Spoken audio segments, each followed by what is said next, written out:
Adeline Rourke had rehearsed this night in her head 100 times, and none of those rehearsals included the moment her husband walked through the golden doors of the Kingsley Grand Ballroom, wearing a suit that had gone out of fashion before she'd even met him. The fabric had a faint sheen at the elbows, the kind that came from being worn and pressed and worn again for more years than any garment should survive. The lapels were a half-inch too narrow for the current decade. She noticed the frayed thread at the cuff before she noticed anything else about him, and that single detail lodged itself in her chest like a splinter she couldn't quite reach. She had married Silas Rourke 11 years ago because he made her laugh in a way no one else did, because he listened when she talked, because he built her a bookshelf out of reclaimed barn wood the week they moved into their first apartment, and never once asked her to be anything other than exactly who she was. He was a shop teacher at Lindenwood High, the kind of man who spent his Saturdays fixing neighbors' fences for free and his evenings grading essays about safety protocols with a red pen he'd owned since college. He was steady, he was kind, and standing in the marble foyer of the annual Kingsley Industries Founders Gala, surrounded by women in gowns that cost more than his yearly salary and men in tuxedos tailored within the last month, Adeline found herself wishing, for one shameful, fleeting second, that he had stayed home. She hated herself for the thought almost as soon as it formed, but it didn't leave.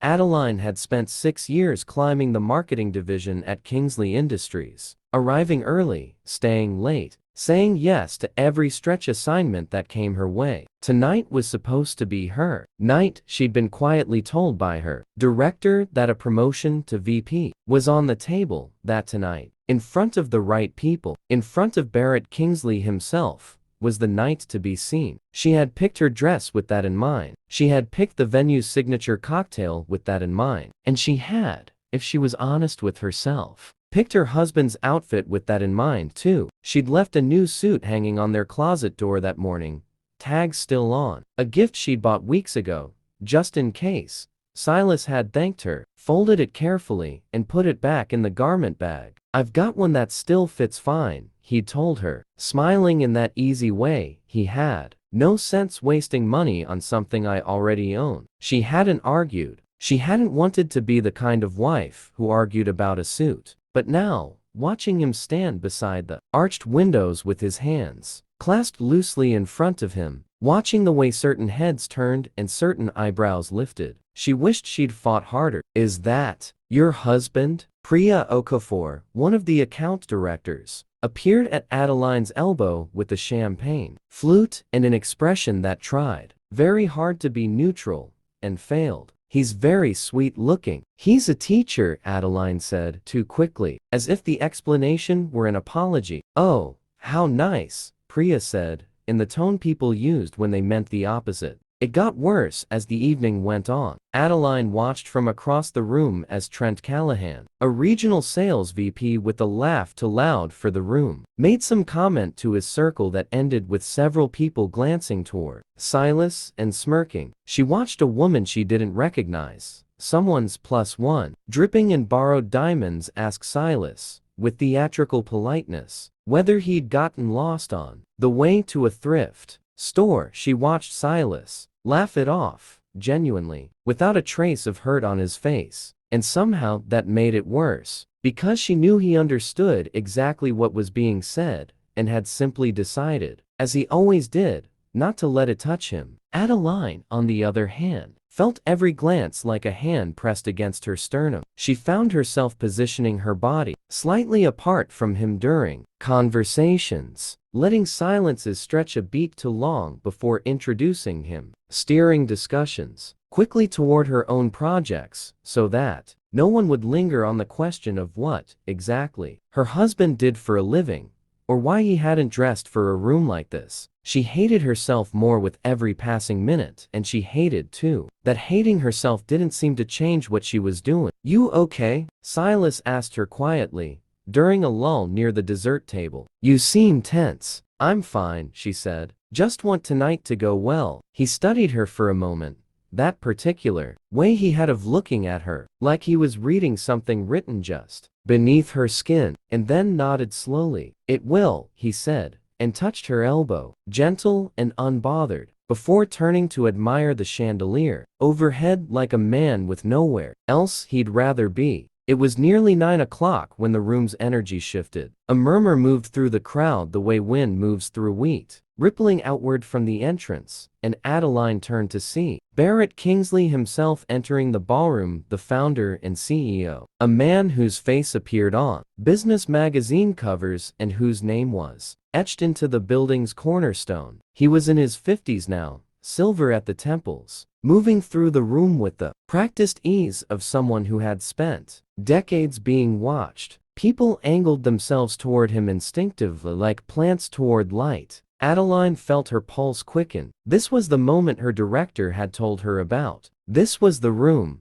the night, the man. She smoothed the front of her dress, rehearsed her opening line one more time in her head, and began to make her way toward the growing cluster of executives orbiting him. She didn't make it 3 steps before Barrett Kingsley stopped walking. He had gone, still near the edge of the crowd, his gaze fixed somewhere past the cluster of tuxedos and gowns, past the ice sculptures and the string quartet, landing directly on the quiet man in the faded suit standing alone by the windows. For a moment, nobody understood what was happening. Barrett Kingsley, a man known for his composure, for never once losing his footing in a room full of cameras and competitors, looked, for just a second, like someone who had seen a ghost. Then he began walking, not toward the mayor, who had just arrived, not toward the state senator, 2 feet away, angling for a handshake, toward Silas. The room's attention followed him like a searchlight.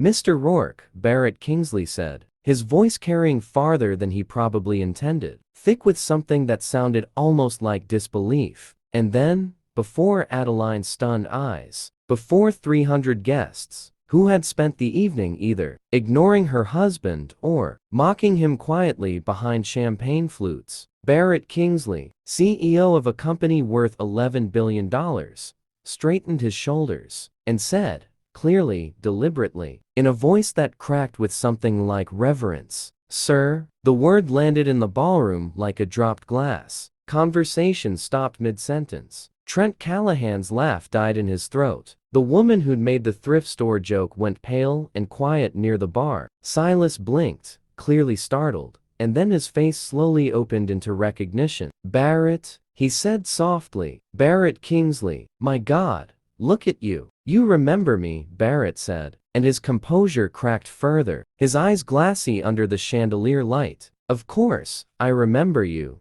Silas said, and reached out to take the younger, though not so young anymore, man's hand in both of his. "Front row, second period, shop class. You built a birdhouse?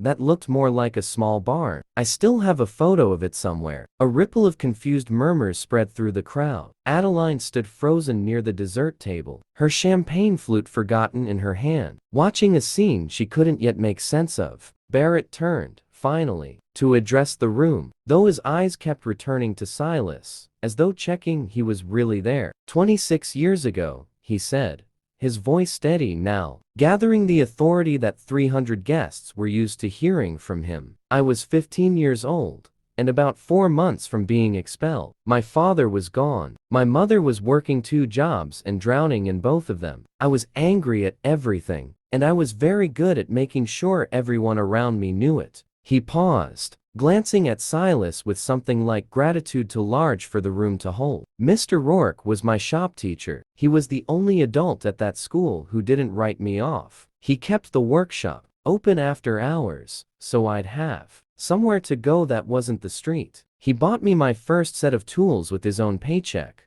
When he realized I didn't have money for the class materials, I found out years later, not from him, but from the school's old janitor. He wrote a letter to the district on my behalf when I was 1. Disciplinary write-up, away from being transferred to an alternative program. He believed the scared, angry kid with nothing behind him was worth investing in. At a time when nobody else did." He turned fully to Silas now, and his voice thickened. "I built my first prototype, the housing bracket that became the foundation of everything. This company is today in his classroom, on his workbench, with tools he helped me pay for. I have never once, in 26 years, forgotten what that classroom gave me, and I have spent every year since wondering if I'd ever get the chance to say thank you to the man who gave it to me. The ballroom had gone utterly silent except for the faint strains of the string quartet, who seemed unsure whether to keep playing. You did all of that yourself, Barrett,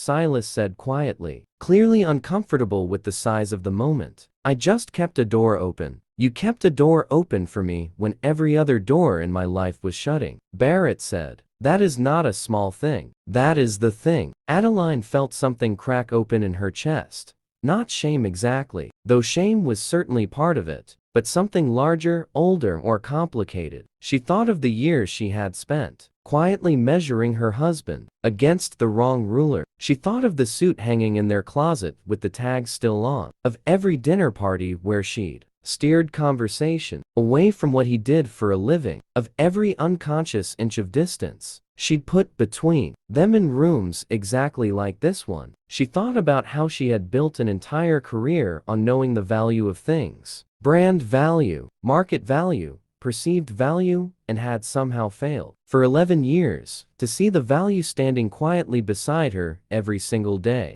Barrett Kingsley turned to the room, his voice carrying the weight of someone no longer performing, but simply speaking truth. I built a company on the belief that people are worth investing in before they've proven anything to you. That belief came from a shop teacher in a faded suit who saw something in a kid nobody else wanted to bother with. So before we move forward with tonight's program, I want every person in this room to understand exactly who is standing among us. He turned back to Silas and extended his hand again, this time for a full, formal handshake, the kind reserved for people the world owed something to. Mr. Rourke, on behalf of this entire company, thank you. Thank you for every hour you gave that you didn't have to give. The applause that followed started slowly and then rolled through the ballroom like a wave, and Adeline watched her husband's face flush with the particular discomfort of a humble man receiving praise he had never once sought. She crossed the room before she fully decided to, weaving past guests,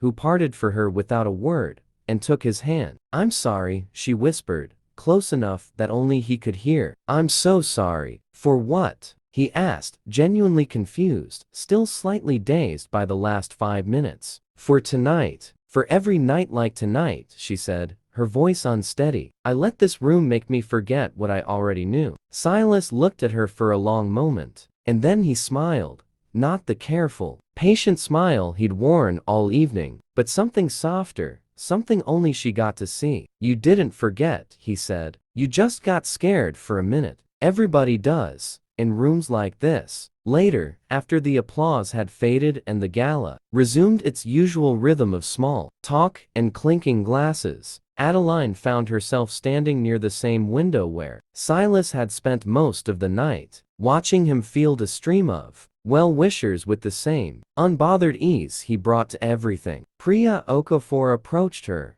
quieter now, her earlier tone entirely gone. I had no idea, Priya said. Neither did I, Adeline admitted. Not really. Not the way I should have. She thought about the promotion her director had mentioned, about the version of tonight she'd rehearsed, about how small that version now seemed compared to what had actually happened. She realized, standing there, that she had spent years chasing rooms like this one for validation, when the person who had validated her, who had shown up for her, quietly and completely, for 11 years, had been standing beside her the entire time in a suit she'd been embarrassed to be seen with. Barrett Kingsley found them again near the end of the evening, this time, without the crowd. His tie loosened, his voice easier. Silas, he said, I owe you dinner. Not a gala, just dinner. My wife's been wanting to meet the man I've told her about for 20 years. I'd like that, Silas said. And Adeline, Barrett added, turning to her with a warmth that surprised her. I understand you're up for a promotion. I'll be honest. I didn't know until tonight that Silas Rourke's wife worked for this company. That's not why you're getting considered,